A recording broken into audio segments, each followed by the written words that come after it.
Yo bande de démons mafiosos et autres gangsters paranormaux. Et salutations à vous autres, créatures des ténèbres. Et bienvenue dans la tanière du diable des abysses. Je me nomme Daimon et je suis ici pour faire de vos peurs et de vos cauchemars une réalité. Et aujourd'hui mes petits démons, comme vous l'avez certainement vu dans le titre, on va s'attaquer à une nouvelle légende urbaine. Et une légende urbaine qui a été quelquefois traitée en vidéo sur des excellentes chaînes YouTube. Et aujourd'hui, c'est moi qui me lance pour vous conter la légende de la chose sans nom. Générique.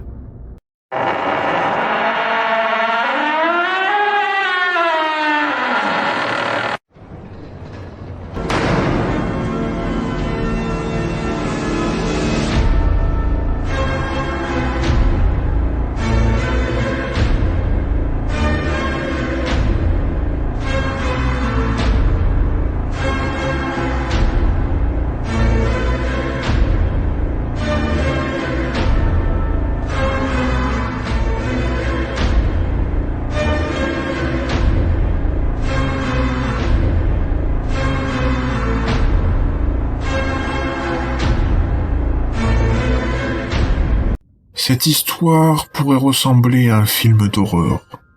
Mais pourtant, la maison du numéro 50 Berkeley Square à Londres, en Angleterre, existe réellement. À Londres, il existe une ancienne maison se trouvant dans un quartier huppé. Cette ancienne demeure se trouve au numéro 50 Berkeley Square, dans le centre de Londres. La construction de cette ancienne bâtisse date de 1740.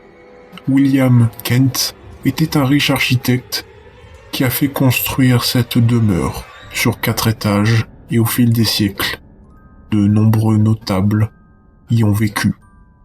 Considérée par la plupart des experts paranormaux comme s'inscrivant plus précisément dans le domaine de la hantise, la chose sans nom de Berkeley Square a laissé derrière elle des lambeaux de preuves alléchantes, mais surtout plus d'un cadavre, et qui suggère que le fantôme qui habite le second étage du numéro 50 Berkeley Square, dans ce qui a été appelé la maison la plus hantée de Londres, n'est peut-être pas vraiment un cas d'infestation spirituelle, mais plutôt un semi-phénomène aquatique, prédateur de type cryptide. Car en effet, la maison qui fut longtemps présentée comme la maison la plus hantée de Londres pour ses histoires de fantômes, la légende affirmerait que le fantôme en question serait en réalité une terrifiante créature qui se dissimulerait dans les ténèbres de la demeure. Cette bête toulouienne sortirait du néant pour voler la vie des téméraires qui s'aventurait dans la chambre du second étage du 50 Berkeley Square. La chose sans nom. C'est un siècle après, soit en 1840, que d'étranges événements ont commencé à s'y dérouler. Sir Robert Worboys, un jeune homme âgé de 20 ans, buvait dans une taverne londonienne du quartier de Holborn, en passant une agréable soirée en compagnie de ses amis. Les discussions et les boissons allaient bon train, quand la discussion s'orienta sur la maison du 50 Berkeley Square. Une de ses connaissances lui lança un étrange pari, celui de passer une nuit seul au second étage de la maison. Robert accepta le défi. Les deux hommes se rendirent donc sur place, et après une longue discussion avec le propriétaire de la maison, celui-ci accepta, mais sous 2 conditions. La première était que le jeune homme soit armé, et la seconde était que s'il se passait quelque chose d'inhabituel, il devait tirer sur une corde dont une cloche y est attachée, afin d'appeler le propriétaire.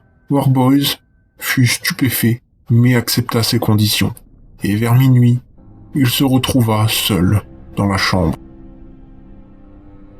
Un peu moins d'une heure après s'être endormi, le propriétaire entendit la cloche sonner, suivie d'un coup de feu.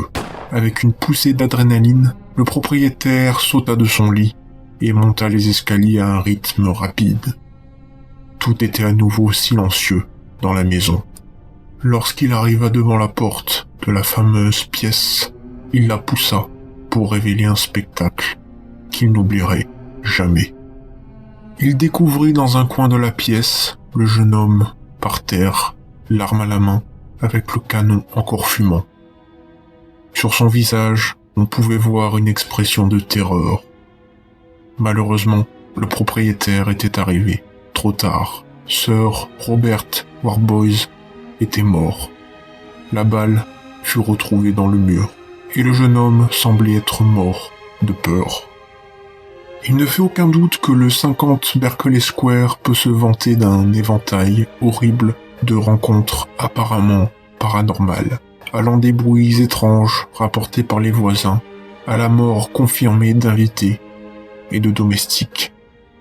Mais il y a une confrontation qui est devenue la référence de cette légende. 3 ans seulement après la mort horrible de Sir Robert Warboys, le 50 Berkeley Square est devenu le théâtre d'une autre disparition horrible.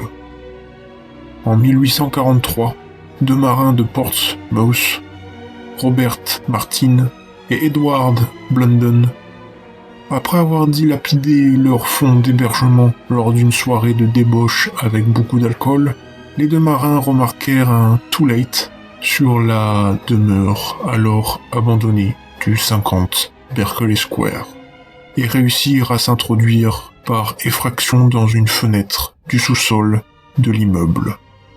Ils se mirent alors à explorer la demeure à la recherche d'un coin agréable pour y passer la nuit. Découvrant que le niveau inférieur de la maison était inconfortable dû à l'humidité, sans parler des rats qui jonchaient le sol, les marins ont migré vers le haut pour finalement s'installer dans la pièce désormais notoire, le second étage. Edward se sentit tout de suite mal à l'aise dans cette demeure. Il a affirmé qu'il ressentait une présence.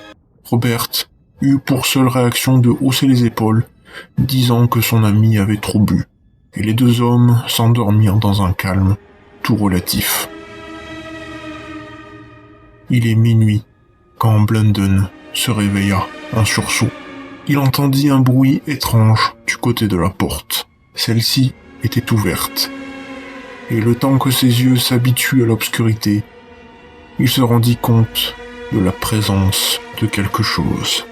En effet, sur le sol se trouvait quelque chose d'indescriptible, de couleur grise qui semblait ramper sur le sol. L'étrange entité semblait produire des bruits étranges et ressemblait à une sorte de masse liquide et visqueuse.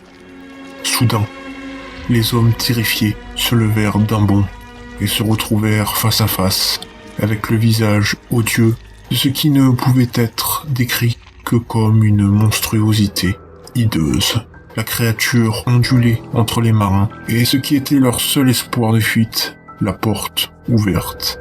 Edward se précipita sur un fusil, mais ce fut une terrible erreur. L'étrange créature se précipita sur lui, s'enroulant autour de sa gorge. Son compagnon s'enfuit sans se retourner, la créature lui laissant un minuscule passage pour se faufiler vers les escaliers, en entendant les cris de terreur d'Edward. Quelques instants plus tard, après être sorti de la demeure, notre marin croisa un policier. Il lui expliqua ce qu'il s'était passé. Le policier, sceptique, pensant l'homme ivre, l'obligea à l'accompagner, malgré sa frayeur. Martin et l'officier de police ont monté les escaliers en courant, mais n'ont trouvé aucun signe de Blunden dans la pièce. Martin a récupéré son fusil alors que les 2 hommes continuaient de fouiller la maison. Leurs efforts semblaient cependant s'avérer infructueux, jusqu'à ce que les hommes entrent dans le sous-sol et soient accueillis par une image horrible qui les hantera pour le reste de leur vie. Au pied des escaliers de la cave humide et aux parois rocheuses de Berkeley Square se trouvait le cadavre démembré de Blunden. Son corps gisait en un tas mutilé avec sa tête violemment tirée sur le côté. L'officier a rapporté que les yeux du jeune homme étaient écarquillés par une horreur inimaginable, comme pour Sir Robert Warboys 3 ans auparavant. La maison a été restaurée depuis. Des familles ont vécu et certains affirment avoir entendu des choses étranges. Et dans les années 30, la maison a été rachetée par un antiquaire. Et depuis, plus rien d'étrange ne semble s'y être produit. Certaines personnes pensent que ces histoires sont liées à l'alcool, d'autres pensent que des contrebandiers avaient utilisé la première histoire pour effrayer les gens pour continuer leur trafic. Mais pour d'autres, la créature était bien réelle et serait une pieuvre mutée ou un animal marin amphibie inconnu qui a réussi à migrer de la Tamise vers le vaste système d'égouts souterrains de Londres, où il a pu s'infiltrer dans le bassin de Berkeley Square via la plomberie. Et on peut également supposer que cette bête cherchait à se nourrir de l'importante population de rats qui habitait dans la maison, lorsqu'elle est tombée accidentellement sur la proie la plus substantielle des marins ivres. Bien que dans un cas comme celui-ci, il soit difficile de séparer la vérité de la légende, l'une des raisons probables pour lesquelles il n'y a pas eu de rencontre récente avec cette bête est le fait que si cette créature a effectivement des racines océaniques, elle est, selon toute vraisemblance, revenue aux profondeurs insondables de la mer, où, plus effrayant encore, lui et sa progéniture peuvent encore se cacher dans le labyrinthe de tunnels vieux de plusieurs siècles, qui se feraient un chemin sous la capitale britannique, se nourrissant de rats, attendant de remonter des égouts et faire davantage de victimes humaines. Et pour bon nombre de personnes, la créature semble tout droit tirée d'une nouvelle de l'écrivain et père des abominations rampantes, indescriptibles des ténèbres, Howard Phillips Lovecraft. Et à ce jour, on ne sait toujours pas ce qui s'est passé et ce qui a hanté les murs du 50 Berkeley Square. Le mystère reste entier.